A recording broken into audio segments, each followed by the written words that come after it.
ஆரோக்கியத்துக்கு மாத்திரமே கிட்டத்தட்ட பல கோடி வேலை வாய்ப்புகளை உருவாக்கலாம் தமிழ்நாட்டில்.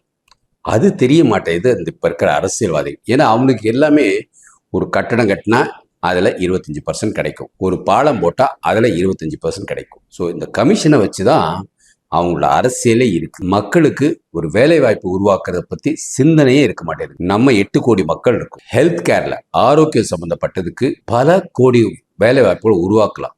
இப்போ வெறும் டாக்டர் நர்ஸ் மாத்திரம் ஆரோக்கியம் கிடையாதுங்க. சுகாதாரத்தில் இருக்க எல்லாருமே ஆரோக்கியம் சம்மந்தப்பட்டதுதான். பிரைமரி ஹெல்த் சிஸ்டம், அதாவது முதலுதவி செய்கிற எல்லா ஒரு மருத்துவர்கள், அது பிரைமரி ஹெல்த் சென்டர் இருக்கு, கட்டடமாக தான் இருக்கு. அங்கே டாக்டர் இருக்க, நர்ஸ் இருக்க, மட்டும் வேற யாருமே இருக்க மாட்டேறாங்க. ஸோ இந்த கட்டமைப்பை சிறப்பாக உருவாக்குனாலே நம்ம 1.5 கோடி மக்களுக்கு வேலை வாய்ப்பு உருவாக்கலாம். அதை புரிஞ்சுக்கிட்டாங்கன்னா சரி. இதை தான் நான் அரசியலாக்கணும் நான் விருப்பப்படுறேன். உங்கள் கருத்தை பதிவு பண்ணுங்க.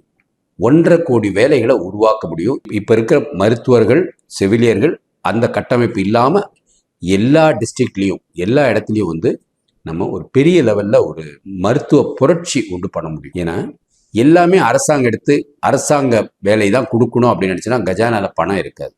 ஆனால் அவங்கவுங்க சுய உதவி மக்கள் அவங்க தனியாக வேலை வாய்ப்பு உருவாக்கணும். அது மாதிரி எல்லாரும் வேலை வாய்ப்பு உருவாக்குறதுக்குள்ள ஒரு வாய்ப்பு இப்போ இருக்குது. இதை கரெக்டாக செயல்படுத்தினா தமிழ்நாட்டில் வேலைகளோட பஞ்சமே இருக்காது. அந்த அளவுக்கு நம்மளால் உற்பத்தி பண்ண முடியும்.